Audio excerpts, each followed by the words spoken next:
کا دوسرا پہلو عالی اخلاق، اچھے اخلاق، بیویوں سے حسن سلوک، بیوی کا خامن سے حسن سلوک، اولاد سے محبت، اولاد کی ماں باپ سے محبت، بہن بھائیوں سے محبت، ایک دوسرے کی برداشت کرنا۔ میاں بیوی کے تعلق کو قرآن نے جو بیان کر دیا ہے 2 لفظوں میں انتہا کر دی، ہن لباس لکم وانتم لباس لہن۔ عورت کو پہلے ذکر کیا تمہیں بعد میں ذکر ہے کہ عورت تیرا لباس ہے اور تو عورت کا لباس ہے، تیری بیوی تیرا لباس ہے اور تو اپنی بیوی کے لیے لباس ہے۔ اب آپ اپنے لباس پر خود گندا پانی ڈالو گے؟ جب آپ روٹی کھانے بیٹھتے ہو تو آگے نیپکن رکھتے ہو کہ میرا کرتا خراب ہے، بیٹھتے ہوئے اپنی کریز ٹھیک کر کے بیٹھ۔ یہ میری خیر بہت بگڑی عادتیں ہیں اللہ تعالیٰ نے پردہ ڈالا ہے۔ کالج اسکول دور میں ذرا میری کریز خراب ہوتی تھی تو میں اتار دیتا، اگر اس طریقے کر کے دوبارہ لاؤ، وہ عادت آج تک باقی رہے۔ بٹ تو میں دیکھ تو میری کریز تو نہیں خراب، وہ میری غیر فطری عادت ہے، وہ میرے قابو میں نہیں۔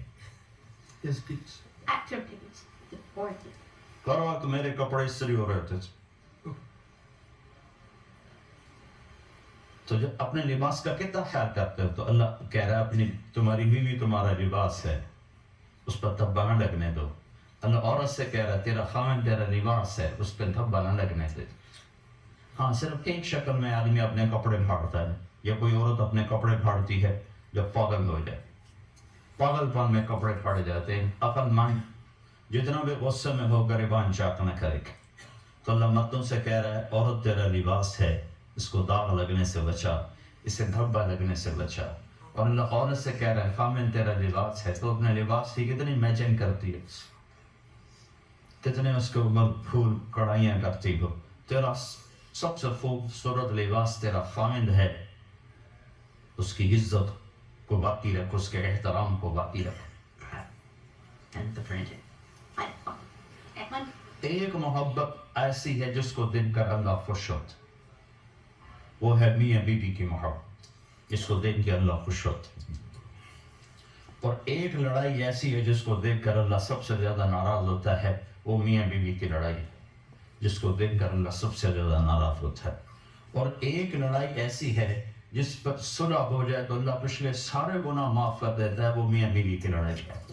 اگر میاں بیوی لڑ کے صلح کر لیں تو اللہ پچھلے سارے گناہ ان کے معاف کر دیتے۔ ایک گھر کیسے ہونا چاہیے، ایک یہ میاں بیوی کو اہمیت کیوں ہے کہ اگر یہ ایک نسل تیار کریں، عورت کو جاب سے کیوں روکے اللہ تعالیٰ؟ چھوٹا گھر لے لو، تھوڑا کھا لو، چھوٹی گاڑی لے لو، اپنی عورتوں کو کہو گھر میں بیٹھو، ان بچوں کو مسلمان بنا کے مریں، تم بھی کماؤ میں بھی کماؤں، تو کہ گھر کی قسط دینی ہے، گاڑی کی قسط دینی ہے، فلاں کی قسط دینی ہے، چھوٹی گاڑیاں رکھ لو، چھوٹے گھر لے لو۔ لیکن میں مسلمان بہنوں سے کہتا ہوں کہ گھروں میں رہو، گھروں میں رہو، اپنی محنت اپنے بچوں پہ کرو، کہ آپ پرائے دیش میں ہو، اس طرح چھوڑ کے مرو کہ یہ ایمان والے ہوں، اخلاق والے ہوں، کردار والے ہوں۔ یہ کچھ کہنا نہیں، کچھ کہنا ہے تو پھر ڈنڈا اٹھانا ہے، دونوں چیزیں غلط ہیں۔ اپنی اولاد کے لیے ٹائم نکالو، ٹائم نکالو۔ کتنے لوگ ہیں اتوار کو بھی چھٹی کو نہیں کرتے، اتوار کو بھی کیا؟ تو جن بچوں کے لیے کما رہے ہو انہیں تمہارا پتہ ہی نہ ہو یہ کون ہے، تو یہ پونڈ کس کام کے ہیں؟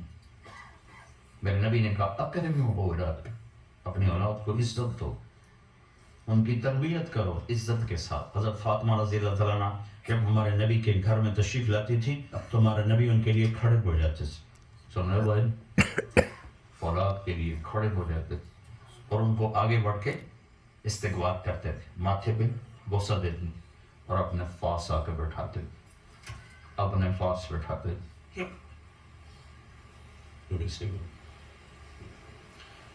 تو دوسرا سبق ہے اچھے اخلاق، ماں باپ ہیں، بیوی بچے ہیں. کچھ لوگ بیویوں کے ہاتھوں ماں باپ کو ذلیل کر دیتے ہیں، کچھ لوگ ماں باپ کے ہاتھوں بیویوں کو ذلیل کر دیتے ہیں. یہ دونوں باتیں غلط.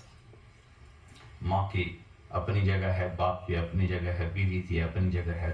بیوی کے لیے خاوند کی اپنی جگہ ہے، بہنوں کی اپنی جگہ ہے، سب کو مقام. میرے نبی نے فرمایا بہترین مسلمان وہ ہے جو بیوی سے اچھا سلوک کرتا. اور پھر میرے نبی نے عورتوں سے فرمایا میری شریعت میں سجدہ ہوتا تو میں بیوی کو کہتا اپنے خامد کو سجدہ کو.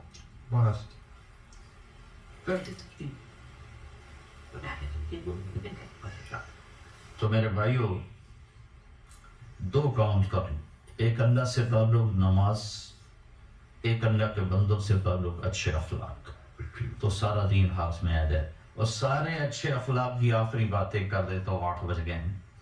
ایک بات، سارے اخلاق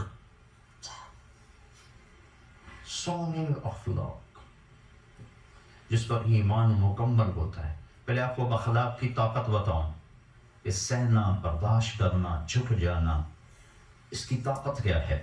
میرے نبی نے فرمایا ایک آدمی ساری زندگی تہجد پڑھتا رہا، سویا نہیں، اور ساری زندگی روزے رکھتا رہا، کھایا نہیں. یہ فزیکلی ان دو چیزوں کو جمع کرنا ناممکن ہے، ناممکن. عبداللہ بن زبیر تھے، 8 راتیں نہ سوتے نہ کھاتے تھے، 8 دن کا روزہ رکھتے تھے. سن رہے ہو؟ آج روزہ رکھا تو 8ویں دن افطاری کرتے تھے، نفل روزہ، نفل. لیکن 9ویں دن وہ بھی بے بس ہو جاتے تھے. ٹھیک ہے؟ تو فزیکلی اگر کوئی آدمی یہ کر لے کہ زندگی بھر رات کو تہجد سوئی نہیں، دن میں روزہ کھائے نہیں، تو اس عبادت پر وہ کہاں پہنچے گا، کس مقام پر پہنچے.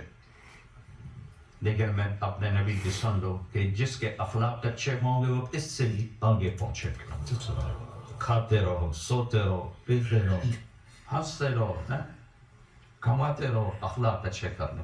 اچھا، سارے اچھے اخلاق آپ کے قابو میں آ جائیں، ایک کام کر لو، ایک، صرف ایک.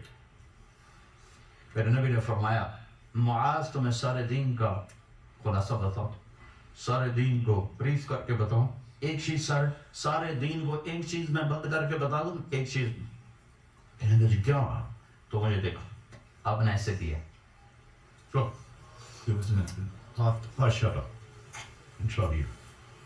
آپ نے یہ دیکھا تہجد پڑھ، روزے رکھ، ذکر کر، تلاوت کر، عمرے کر، حج کر، زبان قابو میں رکھ، سارا دین تیرے قابو. کوئی عورت زبان قابو میں رکھ لے، کوئی مرد زبان قابو میں رکھ لے. کسی طرف سے، کوئی بیوی کی طرف سے ہے، بیوی کو خاوند کی طرف سے ہے، بھائی کو بھائی کی طرف سے ہے، دوست کو دوست کی طرف سے ہے.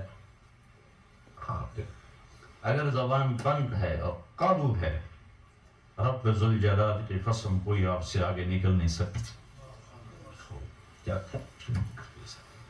ایک شہر میں گیا تو وکلاء کا وفد ہے ملنے، تو میں نے آدھا گھنٹہ بات کی.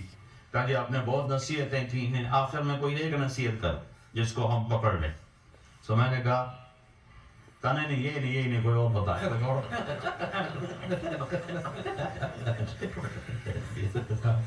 میں نے وہی کیا جو میرے نبی نے عمل سے کہا. میں نے کہا بس یہ نہیں، کوئی اور بتائے، کوئی اور بتائے.